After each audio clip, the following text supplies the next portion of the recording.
पिछले वीडियो में हमने हीट डोम के बारे में जाना। आज हम बात करेंगे हीट वेव और हीट डोम दोनों में क्या अंतर है, ये एक दूसरे से कैसे अलग है। दरअसल हीट वेव एक प्रचलित शब्द है, लेकिन हीट डोम क्लाइमेट की दुनिया का नया टर्मिनोलॉजी है। इन दोनों का फर्क समझना इसलिए भी ज़रूरी है क्योंकि यही फर्क बताता है कि गर्मी अब सिर्फ एक मौसमी नहीं बल्कि एक भयंकर चेतावनी बन गई है। सबसे पहले समझते हैं हीट वेव यानी लू।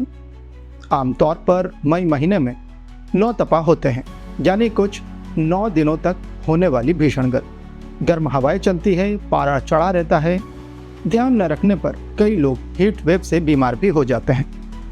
जैसे हम आम भाषा में कहते हैं फला व्यक्ति को लू लग गई, ठीक वैसे जैसे आपने गाना सुना होगा पंडा को लग गई चुड़ैलन, पंडा उड़ तो फिरे। ये बुंदेलखंडी गाना है। सामान्य भाषा में हीट वेव का मतलब गर्मी तो है, लेकिन इसके बावजूद भी कई दिनों तक लगातार तापमान बहुत अधिक बने रहना और गर्मी भी अधिक महसूस होना। भारतीय भूभाग में गर्मियों के मौसम में किसी क्षेत्र का तापमान सामान्य से अधिक हो जाता है। शोध बताते हैं कि हीट वेव गर्मियों के मौसम में हर साल बनने वाली एक मौसमी प्रक्रिया है, खासकर मई और जून महीने में। लेकिन अब गर्मियों का ट्रेंड भी काफ़ी बदल रहा है।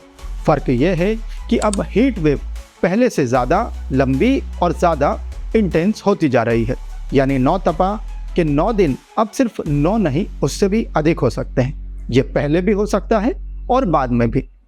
इंस्टाग्राम पर रील्स की दुनिया से बाहर निकलो, दिमाग से धुंध हटाओ और थोड़ा सोचो कि पहले की तुलना में गर्मी जल्दी शुरू हो रही है और इसके साथ ही देर तक बनी भी रहती है।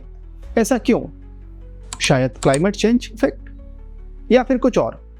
लेकिन मुझे क्या, मैं तो रील्स देखूंगा। हाई गर्मी। बहरहाल अब आते हैं हीट डोम पर। हीट वेव की तुलना में यह थोड़ा कॉम्प्लेक्स है और थोड़ा खतरनाक भी। हीट वेव हर साल होने वाली एक मौसमी प्रक्रिया है, लेकिन हीट डोम अलग है।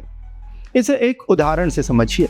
मान लीजिए कि आप चिलमिलाती गर्मी में तपती धूप में खुले आसमान में नीचे खड़े हैं। गर्म हवा और धूप आप दोनों ही महसूस कर रहे हैं। गर्म हवा आपको छू कर निकल रही है, लेकिन ज़रा सोचिए कि कंडीशन वही, लेकिन आपको एक बंद कमरे में खड़ा कर दिया जाए, जहाँ न तो हवा बाहर निकल सकती है न ही अंदर आ सकती है। जहाँ हीट डोम है, मतलब जो आप बंद कमरे में फील कर रहे थे, ठीक वैसा ही बंद कमरे के बाहर भी। विज्ञान इस बारे में क्या कहता है? एक्सपर्ट्स के मुताबिक एटमॉस्फेयर में एक हाई प्रेशर सिस्टम बनता है जो किसी इलाके के ऊपर ऐसे बैठ जाता है जैसे ढक्कन। जैसे बड़ी बड़ी होटलों में शेफ खाना ढक कर हाथ में ले जाता है और फिर टेबल पर सर्व करता है। जी बिल्कुल वैसा ही ढक्कन टाइप, लेकिन वायुमंडल में बहुत बड़े स्तर पर फैला हुआ। यह ढक्कन गर्म हवा को ऊपर जाने से रोक देता है। अब इस दौरान जो हीट या गर्मी ज़मीन से ऊपर उठती है वो बाहर नहीं निकल पाती, बल्कि नीचे ही फंसी रहती है। यानी हीट वेव में गर्मी बढ़ती है लेकिन ठहरती नहीं, लेकिन हीट डोम में गर्मी पर्टिकुलर एक एरिया में फंस कर रह जाती है।